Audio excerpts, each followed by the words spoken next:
Hello and welcome. In this video, I'm going to share how to secure your next property deal. There's so many people struggling out there, especially right now with the current market climate, closing deals. I remember one of my mentees rang me the other day saying he went to saw a property. There were 40 people lined up to actually view the property. 40 people. Is absolutely unheard of. Recently, I did witness one of my properties as well. I did the viewing that day. I said, let me just see what the property market is like.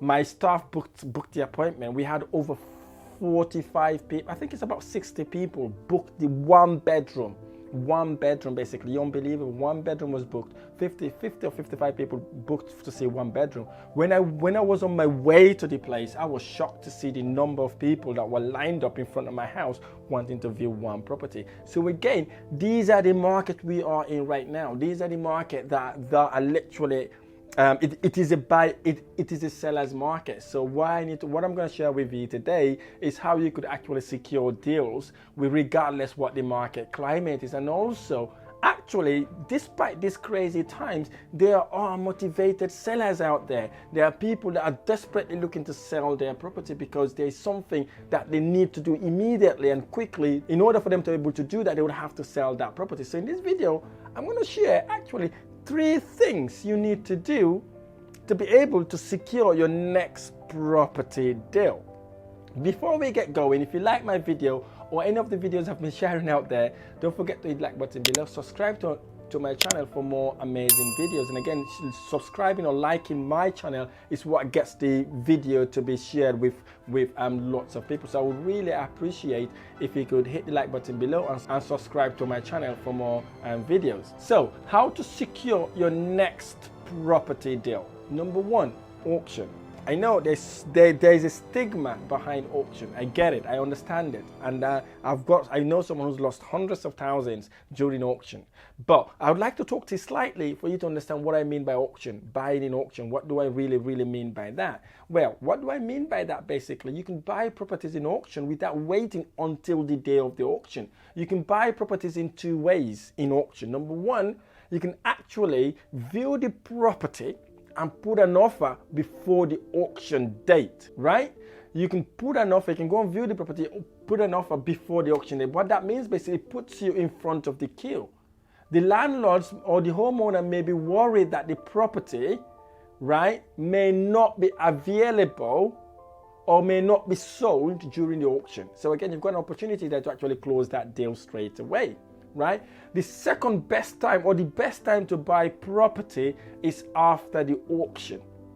Right? How do you buy properties after auction? So what you could do basically, if you know auctioneers around your city or your town or where your investment area is, look at the past auction result. Right? So the auctioneer may not be able to sell all their deals they have on the list. Okay? So what you can go and look at the auction result, look for the properties that have not been sold. For 2 reasons. The number 1 reason, you want to look at the property and understand why it hasn't not been sold, and try to see if there's a way as a property investor you'll be able to kind of resolve that issue.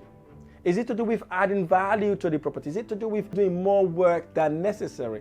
Is it to do with maybe subsidence or anything to do with that property? Find out that first. The second reason why it's good to buy after auction is basically when your auction finishes, the owner would have become a motivated seller. Why would he become a motivated seller? He would become a motivated seller because, right, he'd expected to have sold the property during auction. So now he needs that money. He may have got plans. He may have done some things, hoping that he will get that money to actually invest in that sort of thing. So again, that gives a massive advantage in order to be able to close that deal. Again, I'll give you a little statistics about my company here, okay? When we go out there looking for unsold properties in auction, we get 90% success rate, right? We get 90% success rate in closing the deals.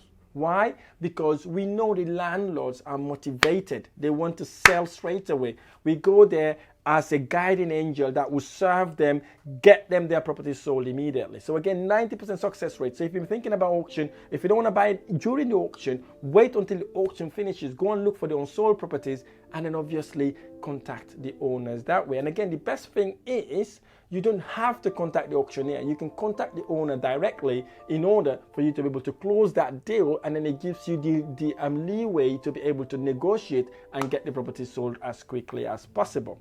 The next method to secure a property deal is looking at offers you've made and rejected. Okay, and again, we've closed so many deals this way. Look at the offers. What I tell the people I work with, including my student, is never, ever, ever, and ever delete a deal that you've been rejected on. So what we do every couple of weeks or so, we go back and check the on rejected deals. We contact the agent or the seller to find out what the situation of the property is, whether they've sold it, whether it's still going on, and whether it has fell through. So basically, again, recently, one of my students was able to close a deal like that. This deal was in Liverpool. We wanted to buy two properties. So what happened? The first property, we were rejected because obviously they said they had a higher offer on that property. So they said, unfortunately, they will not proceed with us. So what happened was basically a couple of weeks later, my student actually contacted the seller to find out how the sales is going on. And then they turn around 24 hours later and say, actually, the deal has fell through because the investor, within for whatever reason, he's panicked and he hasn't got the money to actually complete the deal. So what that does basically gives us the opportunity now to be able to buy the property. So we negotiated to buy the property at 10% discount that was rejected. So when they want us to buy the property again, we said, listen, we've invested the money elsewhere.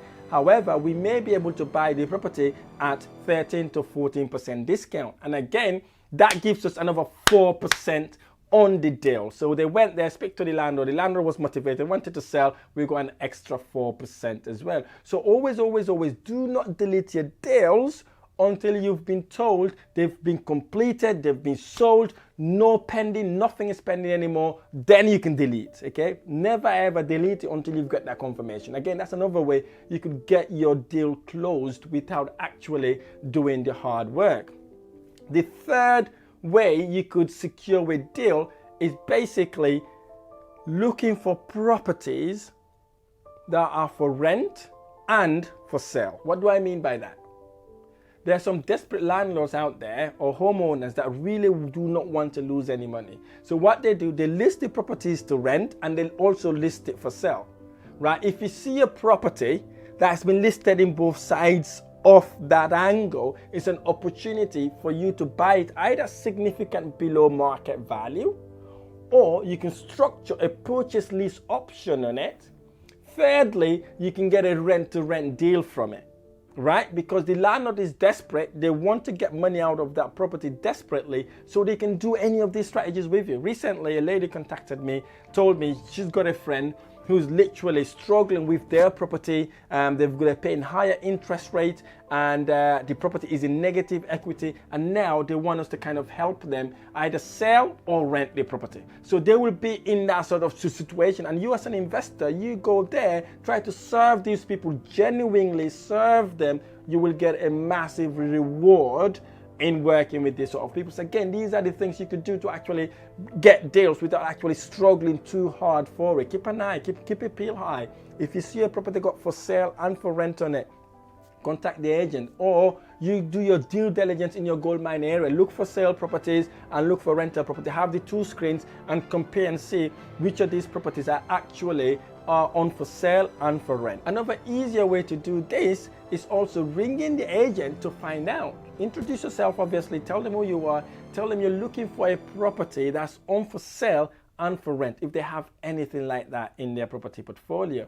And again, if they have any, they will tell you. If they haven't, put your name down and tell them, listen, if you've got any landlords who are struggling to sell or rent their property, I am interested. I would love to help them sell that property. Again, these are the ways you can get your deal. So the three things are, number one, buying property in auction. What I mean by that is buying it before auction or after the auction, okay? Second, look at the offers you've already made and rejected. Second, look at the deals that you've made an offer and that was rejected, and go and recontact these people, find out if these properties are still available.